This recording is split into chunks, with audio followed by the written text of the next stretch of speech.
नमस्कार। मैं रीना शर्मा अपने YouTube चैनल सुनी अनसुनी में आप सबका स्वागत करती हूँ।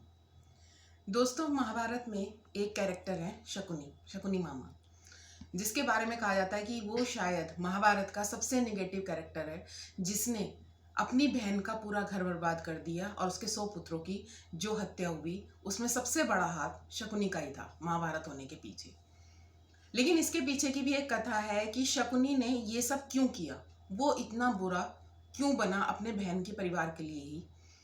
उसमें क्या है कि जो गांधारी थी, इसकी जब शादी धृतराष्ट्र जी से तय हुई, तो उसमें ये हुआ कि वो अंधे थे और गांधारी ने उनके उसके लिए कि मेरा पति अंधा है, उसने भी अपनी पूरी लाइफ आंख पे पट्टी रख के उसका साथी चलने का इरादा किया।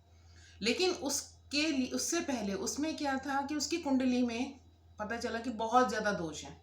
और उसके जैसे आजकल भी होता है कई बार कि किसी कोई मांगलिक है या कुछ है, तो किसी के घड़े से शादी करा देते हैं, पीपल के पेड़ से शादी करा देते हैं, ताकि उसका मंगल का जो दोष है वो खत्म हो जाए और फिर दूसरी शादी जिससे तय होती है उसके साथ होती है। ये हमारे अमूमन आसपास के जीवन में भी होता है।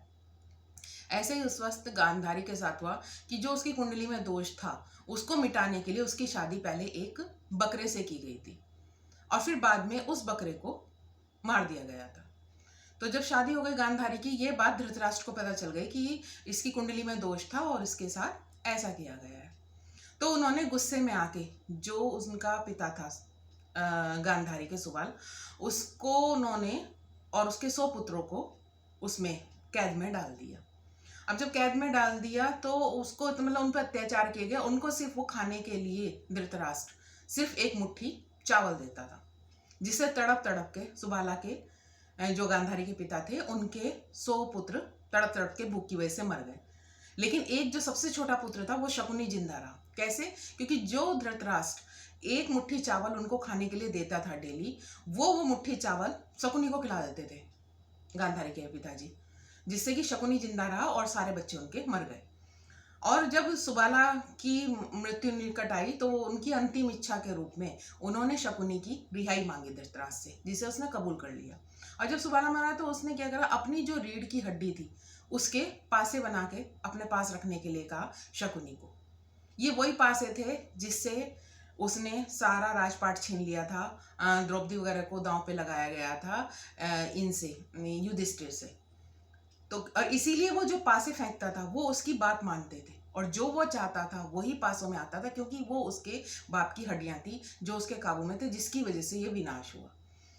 उसने उसको फिर उस चीज का बदला लेने के लिए शकुनी ने कौरवों और पांडवों में शुरू से ही आग लगा के रखी, मिसअंडरस्टैंडिंग्स क्लियर करी, जिसकी वजह से ये महाभारत हुई। और उसने अपना परिवार का बदला एक तरीके से धृतराष्ट्र के 100 पुत्रों को मरवा के या उसके परिवार से वो अपने परिवार के साथ जो बुरा व्यवहार हुआ था उसका बदला लिया था।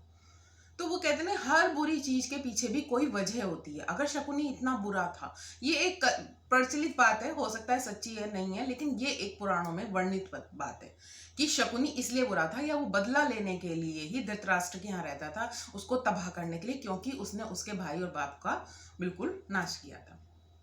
तो दोस्तों, वही वाली बात है कि कभी किसी के साथ बुरा नहीं करना चाहिए, क्योंकि फ्यूचर में कब कौन कैसे आपके ऊपर वो बात आ जाए। जैसे कहते हैं ना कि अगर आप दान देते हो, आप अच्छा करते हो तो अच्छा ही लौट के आती है, तो बुरे करोगे तो बुरा भी तो लौट के आएगा ना। तो वही वाली बात है कि धृतराष्ट्र ने जो बुरा किया था वो उसके सामने शकुनी के रूप में आया और उसे अपने 100 पुत्रों को खोना पड़ा। दोस्तों, अगर आपको मेरी वीडियो पसंद आई हो तो प्लीज़ सब्सक्राइब जरूर कीजिएगा। नमस्कार।